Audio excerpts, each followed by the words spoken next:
Today we're diving into a hot topic that's been buzzing around: Probo, an app that lets you trade based on your opinions about the real world. It's gaining traction, but there are some serious concerns about its safety and legality. My name is Abdullah, you're watching Candid.Technology, and let's break Probo down. First up, let's talk about legality. Probo has faced some legal scrutiny, especially with an FIR filed in Mumbai. The complaint alleges that Probo operates as an online betting platform disguised as a fantasy game. This raises a huge red flag under India's gambling laws, so is it illegal? Well, that's a big question mark right now. Next, Probo is missing from major app stores like Google Play and Samsung Galaxy Store. These stores have strict vetting processes to ensure the safety and security of apps. Probo's absence from these platforms suggests that it might not meet those standards. You should always be cautious when an app isn't listed on a trusted store. Another concern is age verification.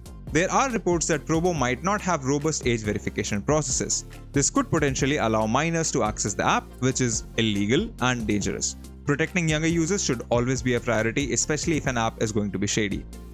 So what about security and accuracy? Probo's terms and conditions are pretty vague, and they don't guarantee the platform's security or the accuracy of its results. This lack of accountability is a really big issue, especially when you're investing real money. User reviews are also quite scarce, and with so few reviews available, it's hard to gauge how reliable Probo really is. However, we did find that Probo has a low rating of 2.3 stars on Trustpilot, so that's not exactly a glowing endorsement.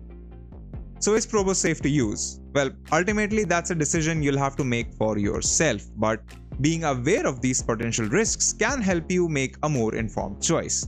It might be worth exploring safer, more established alternatives to Probo at the moment. Finally, if you do decide to try it out, here are a few tips to keep you safe when exploring apps and platforms like this. Seek reputable platforms. This is the first thing that I always tell people when they're using a platform that's not as reputable. You should always choose well-established options with a proven track record. The next thing is to avoid unofficial app stores.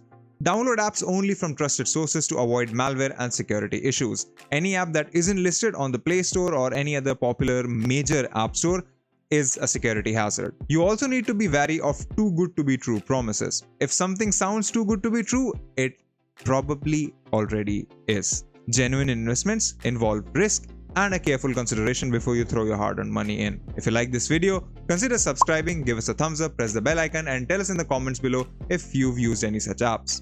If you'd like to know more about tech, visit our website Candid.Technology, follow us on social media, follow me on Instagram or Twitter, and we'll see you in the next video.